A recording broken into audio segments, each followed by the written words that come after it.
Alléluia, Alléluia, Alléluia, Alléluia, Alléluia, Alléluia. Prenez sur vous mon joug, devenez mes disciples, dit le Seigneur, car je suis doux et humble de cœur. Alléluia, Alléluia, Alléluia. Le Seigneur soit avec vous. Évangile de Jésus-Christ selon saint Matthieu. À ce moment-là, les disciples s'approchèrent de Jésus et lui dirent: « Qui donc est le plus grand dans le royaume des cieux? » Alors Jésus appela un petit enfant. Il le plaça au milieu d'eux et il déclara: « Amen, je vous le dis, si vous ne changez pas pour devenir comme les enfants, vous n'entrerez pas dans le royaume des cieux. Mais celui qui se fera petit comme cet enfant, celui-là est le plus grand dans le royaume des cieux. Et celui qui accueille un enfant comme celui-ci en mon nom, il m'accueille moi. Gardez-vous de mépriser un seul de ces petits, car, je vous le dis, leurs anges dans les cieux voient sans cesse la face de mon Père qui est aux cieux. Quel est votre avis? Si un homme possède 100 brebis et que l'une d'entre elles s'égare, ne va-t-il pas laisser les 99 autres dans la montagne pour partir à la recherche de la brebis égarée? Et s'il arrive à la retrouver, amen, je vous le dis, il se réjouit pour elle plus que pour les 99 qui ne se sont pas égarés. Ainsi, votre Père qui est aux cieux ne veut pas qu'un seul de ces petits soit perdu.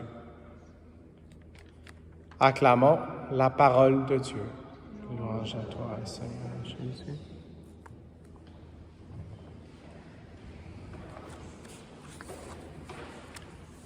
C'est un très bel évangile qu'on a. Et pour ceux qui écoutent le YouTube, je prêcherai pas sur ça aujourd'hui, donc c'est sur la première lecture.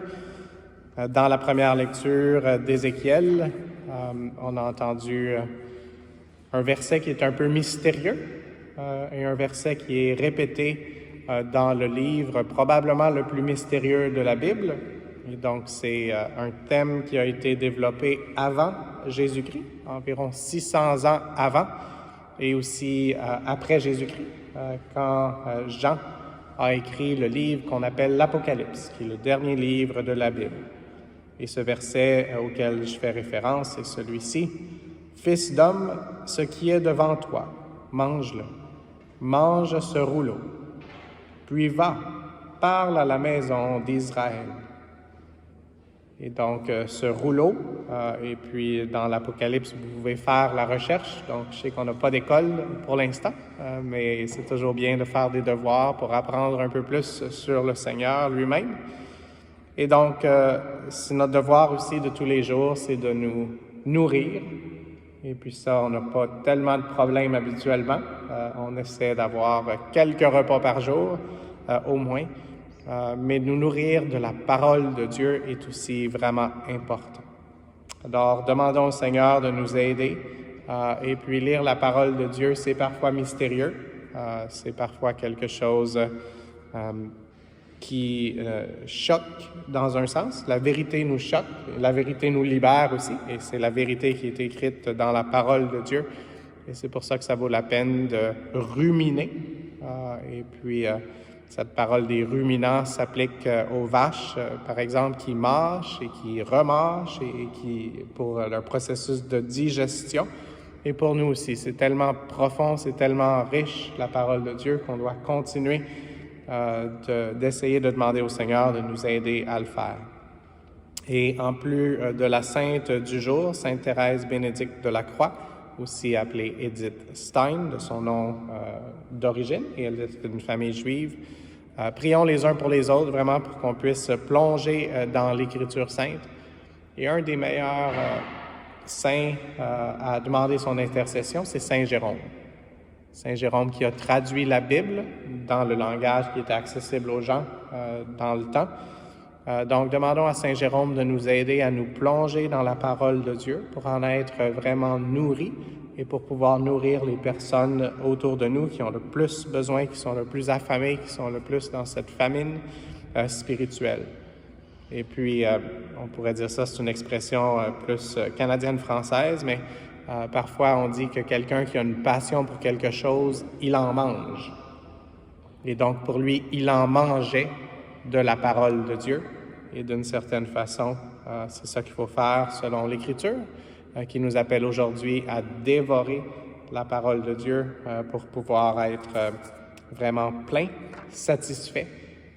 Et puis, non seulement la parole de Dieu, mais on va se diriger maintenant vers l'autel où Jésus veut se donner à nous comme nourriture pour nous donner la force qu'on a besoin, le courage qu'on a besoin, un pas à la fois.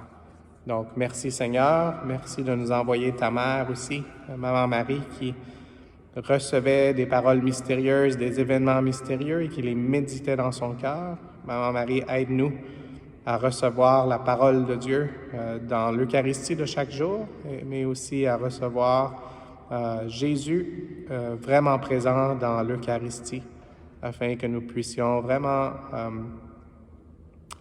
être par le témoignage de notre vie, comme Sainte Thérèse Bénédicte de la Croix, des témoins de la résurrection du Seigneur. Amen.